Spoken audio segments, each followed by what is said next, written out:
love it because we get the Monday mornings. So good morning, everybody. I'm so happy to be here Monday morning to start your week off with our Member Monday Spotlight. And today we're going to be talking about a subject that so many of us need to think about when we are going into business, we're starting a new business, when we're restructuring our current business. And that is, are we prepared for when things happen in our businesses that we're not expecting? And most of the time the answer is no, because we don't think about it when we're setting up the businesses. And I have with me Rocio Van Korlaar with us today. Hello, Rocio. Hi, everyone. Good morning. And Rocio just had a baby shower, so she's expecting her daughter, Victoria, here very, very soon. So we're super excited for her to bring her first child into this world. So as mamas, we're always like, oh, we're so excited for you. But, you know, let's not be fooled. Rocio is also a businesswoman and owns a couple of businesses, and she has been going through some legal battles and struggles lately. And she thought she was prepared. So today we wanted to talk about what are those struggles she's going through? What are some of the hurdles? How does she feel? She was prepared and then finding out now she isn't, because when we learn about what others are going through, it really helps us navigate our way through our businesses. And of course, after the interview, you can always reach out to Rocio on Facebook here and get in contact with her, and she can talk more through this. So Rocio, welcome to Monday Member Spotlight. Thank you, Colleen. I'm very happy to be here. Yes, as Colleen said, I own different businesses. My industry is real estate. I flip houses for a living, and I also have Airbnbs and I have rental properties. So I deal with tenants and guests for the Airbnb businesses and contractors for the flips. Yeah. And there's a lot of rules with the quarantine and the pandemic. You know, there's been a lot of shifts lately, and you have to stay on top of all of the changes and everything that's happening, because not only would you have tenants that might have been struggling due to the change in employment, or if their businesses went under, there's that struggle. And then we've also got bills or, you know, laws that have been passed and temporary restrictions on what you do with those tenants.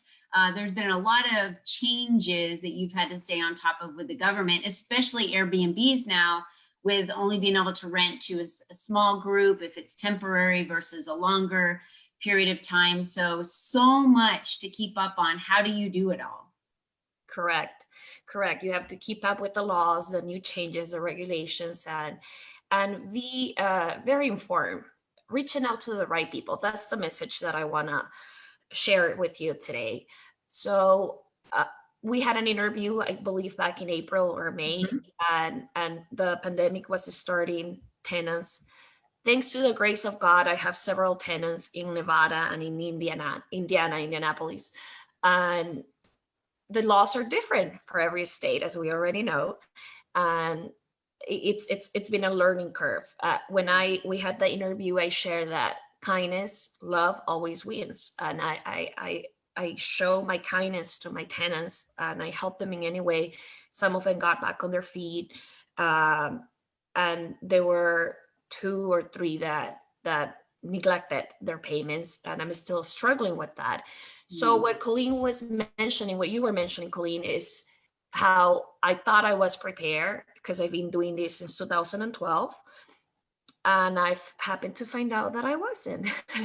Examples of that is that the contracts. And of course, there is a lot of limitations on what I could have done this year because of the government's regulations and the extensions for the evictions that are out of my control. I probably have several landlords listening to us too that feel my pain, and they know that there is so much that we can do about that. However, the message that I want to share with you today is that sometimes it takes a small investment to find the appropriate legal advice to prepare yourself for potential problems that you can encounter in the future. And when I talk about potential problems, it's something that we don't want to think about being involved in a legal lawsuit. But as business owners, it's our responsibility to think about all the possible consequences and prepare ourselves, because then the consequences of not doing it are going to be greater than the investment that we're making on preparing ourselves. So an example of that are my two contracts, 18 pages. I thought I had an amazing tenant lease agreement. I got this agreement from a friend who manages 40 apartment units, and I really thought that it was very well done, very explicit. However, when I had to file the evictions, we realized that there were several things that could have been written differently, could have been approached differently, and I would have been able to figure this out if I would have hired an attorney to review the contract before. Okay, so that's what I mean by sometimes we have to make a small investment that will save us lots of headaches in the future. Because how much is the review, the time of the attorney reviewing the contract? $200, $300, depending on the type of attorney that we hire. 400, but look how many headaches it could save us if we had the appropriate contract. That's regarding the evictions that I'm still facing, and I'm completing some of them, and praying, honestly, praying for these people that they figure something out, because some of them are really struggling, some of them are not. We have received, thanks to our government, we have received lots of support in different areas. In fact, I believe that we're going to be running out of that financial support very soon, and we have to figure out ways of coming up with this income. Yeah, I think most states have already run out of federal funding for a lot of, especially if they're on unemployment. But here's the great part. There are a lot of businesses out there. Every business that I'm going into, I see signs up that we're hiring. So I believe there is a piece of the people and the citizens that have chosen to kind of kick back and take the money and utilize that as their opportunity to not have to work. But then now that the federal funding is running out, there is several opportunities of jobs that are available for people that really want the jobs. And they may not be the suitable job that you would think that you would want or to get. However, it's a stepping stone and you can still pay your bills, right? You can still even get insurance coverage for those that may not have had insurance coverage. So I heed your advice for sure, Rocio, and back that and spotlight that by saying there's opportunities out there for so many people to get a job, and so many small businesses are expanding right now, and they're offering opportunities for you to work for them. So the jobs are out there. You just have to go find them and apply. You could have not put this together better. I was hesitant how to say it because I don't want to come across as someone who doesn't have mercy on my tenants who are not paying right now. But yeah, that is so true. Our government has been generous, and this pandemic has been an opportunity for us to recreate ourselves, restructure our businesses, think differently, think of new possibilities. Mm-hmm.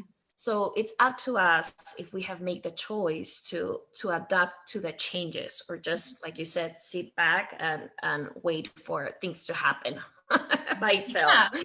Or wait for the government to take care of us. And, the aid was there as aid. It's just that, right? So if we're injured, there's aid that comes to us that helps us if we're injured for the temporary time you're injured, and then you're back up on your feet, and then things are normal in your life. This is the same. The federal aid is there to help during a downturn, and, which didn't have to be there at all. So that it was there was amazing. And stimulus checks, those were supposed to be utilized for you to continue paying your bills, not decide I want, 65-inch TV, or, a sound system, or I want to go and, go on its extra long vacation. It was there for you to continue eating, for you to continue paying your bills. And there were so many additional areas, not just federal funding, but my car insurance. They reduced our We car lowered insurance, it. yeah, by 20%. Correct. And they gave us rebate checks back just because we weren't driving that often. It wasn't anything I applied for. It was just them being proactive and doing something. So many other people, I believe, out there are probably receiving a lot of the same aid from so many other companies that you work with, that you have bills with. So take this time to reassess and really, get back up on your feet. And then for you, Rocio, you're on the opposite end of that, which is very tough for you, because you never want to put anyone out on the street. But yet, if someone isn't paying their bills and have no intention on paying their bills, right, no intention. So they're not even writing you to say, here's our plan, we can pay a little bit, would we be able to stay? That's a negotiation. But if there's no negotiation and no intention, then you really have no choice but to relocate them elsewhere and find some other tenants that really need the space. That is correct. And there's a shortage in Nevada, in Las Vegas, of housing. So it is incredible. And I want to pick on that, Colleen. It's also the mindset that we develop when we choose to let others to take care of us. I think that's the most harmful scenario in this situation. Because we could think, oh, we're taking advantage of the situation, of the government helping us, of the landlord not being able to evict me because the governor has extended the evictions in this example. However, that puts our mindset in a different mode of entitlement, of victim. And that takes us years back to be open to the possibilities of what could be done during this opportunity that we have today. So I think that's the worst. We think that we are taking advantage of an opportunity monetarily, financially, temporarily, but it's the big picture. My mentor always talk about, pay attention to the big picture of how your mind is working, how it's going to work against you, because you're making the wrong choices. and these opportunities that in this case, these tenants that I'm struggling with are missing on, because they could use that energy in reinventing themselves. And but it's not happening. Right. So what's happening with the Airbnbs? Has that been a different story with, how many people can be inside the Airbnb? How often? Now you've got a different cleaning regulation on how you clean. So how has that changed for you? So the Airbnbs have changed in the scenario that I have been open to rented to long-term guests. And for me, again, it's a restructuring of how I do things. I love it. I have the other one who has shorter rental leases, or it's not a lease, actually, shorter reservations. And it's working out for us well, because we don't have a binding contract with them. These are guests that come in and out. There is less people, yes, on the reservations, and you just have to adapt, right? Maybe we're not making the same amount of money that we were making last year. However, they're being booked. People continue to travel. People continue to, in fact, they trust the Airbnbs more than the hotels, because there is less exposure to people. Yep. So yeah, we're the same. Yeah. And I remember you saying when we chatted that you even had medical personnel that was traveling and needing to work out of the hospitals, but they were they were traveling to another state and needed a place to stay. So you were able to lease to them a little bit longer. So that's something that might not have been in play a year ago, for the medical personnel that was needing to travel. So that was another opportunity for you that wasn't there to begin with, and that gave you the opportunity to do a longer agreement with the Airbnbs. Correct. Yeah. And I work with an agency for one of them, and I do the other one myself. And at the end, the profit is the same, because for those longer reservations, I could handle it myself. I'm less than a month away from having my baby.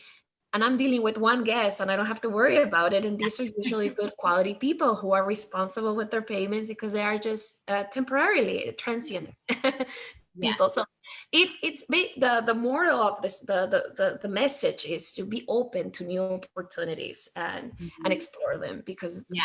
great things are always going to come out of any situation. Yeah. And And you can never be too over prepared.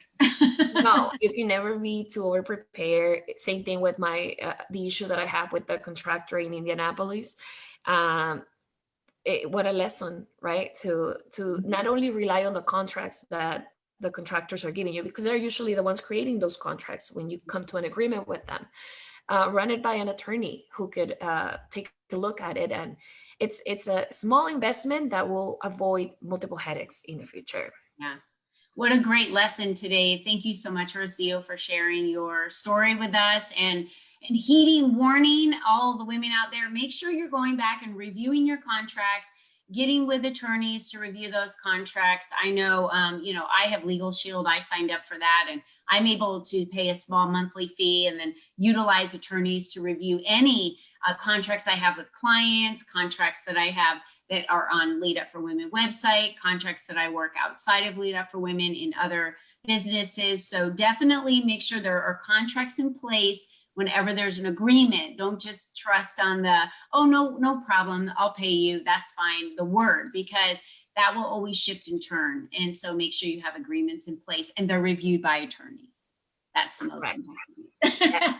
All right, Rocio. Well, she'll comment below. And if you guys want to reach out to her, you can, and maybe even ask her some additional questions of where she has her Airbnbs, so that if you're ever in town, you can lease those from her as well. So Rocio, good luck with baby Victoria. And we're so excited for you. In less than a month away, she'll be here. So make sure you post pictures so we can all continue following you. And we're thankful that you shared your stories with us today. So I'm thank you. happy to share. All right, Thank you you for guys, have an awesome week, ladies. Bye.